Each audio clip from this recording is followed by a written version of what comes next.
Hi. Hey, How are ya? good. How are you?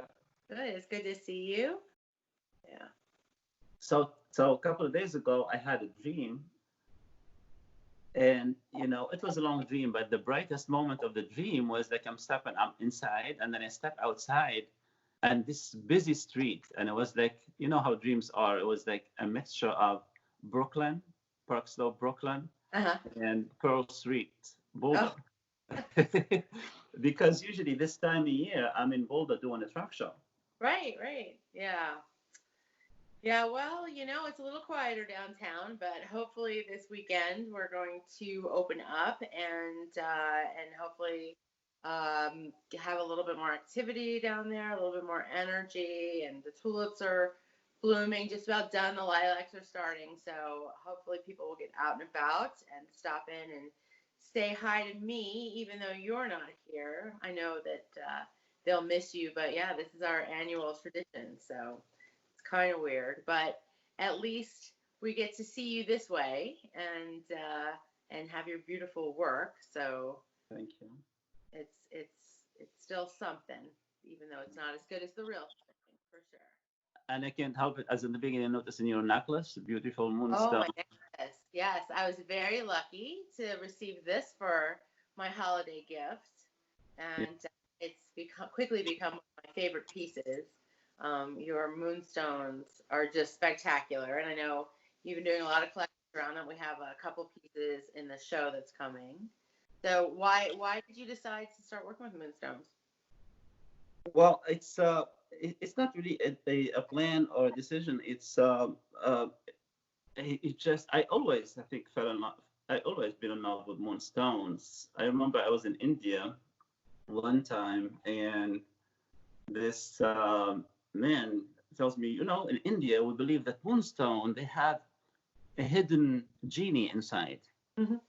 and it only shows, it's like a hide and seek, and you have this moonstone that magic, like, you see the Uh-huh. blue, and you have like two people, three people not seeing the same thing because at different angles it shows different color.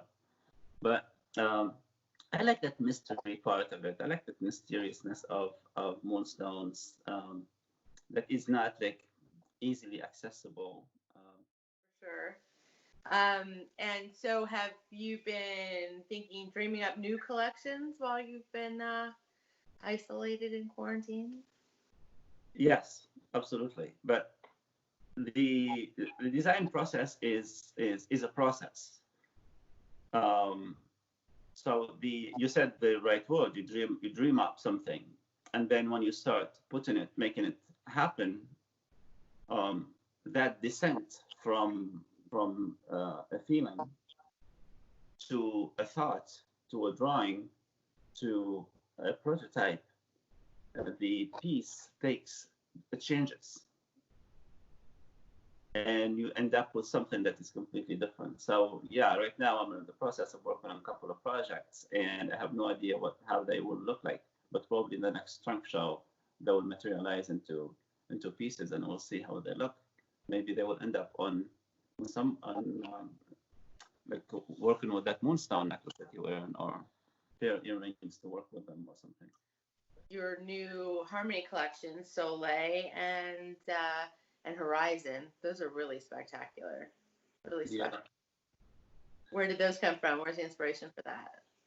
Well, I think we were talking you and I the other day about the Horizon thing. So I came from Tunisia in like 22 years ago, and I lived in the city, and I loved New York City. It was like the perfect. It was felt like home. And then about 10 years after being in New York City, we decided to move upstate to Woodstock, New York, and it's gorgeous and beautiful here. Trees everywhere. It's green. It's wonderful. But then after a few years, there was something that wasn't working very well, but I didn't quite know what it was. And I just realized that I grew up near the ocean.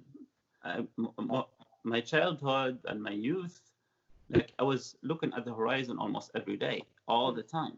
But now in upstate New York, as gorgeous as it is, you don't get to see the horizon at all. I was missing the horizon so much, but without being aware of it. So that realization hit me. So I don't miss a moment to go to the ocean to see the horizon. We have also here like the reservoir, which is like a huge lake, Mm-hmm. beautiful. But I think that came out of missing just the openness. That's something I like about Colorado too, like the openness, like that sense of vastness, the sense of like um, when you look, there's nothing in that prevents you from going to the almost infinite, and that's really very good for you. It's really satisfying at a deeper level. Yeah, it's like you get that big sense of that big sky and coming home. I'm from back east, so when I go back east, everything does seem a little bit more condensed. Exactly. I'm in the same place. Living here, we get very landlocked, especially certain times of year during the winter. I have to go to the beach. I have to go to the ocean. I have to see water. It's just sort of refreshes your soul. So I get that. We're both snorkel people, so we've Yes. talked about that before. Still waiting for my trip to Tunisia when you can Yeah, take. we'll go snorkeling together. Yeah. Yeah. For sure. Yes. Yeah. But it's really good to see you. And Nice to see you, you Debbie. were kind of one of my last friends that I got to see before everything shut down. So Yes. good that you're one of the first I get to see before when everything's opening up again. So yeah, hopefully soon. Hopefully very soon. Yeah, for sure. All right. Well, take care. And thank you for sending us your beautiful, beautiful work. And we will be in touch over the weekend. Thank you for hosting it.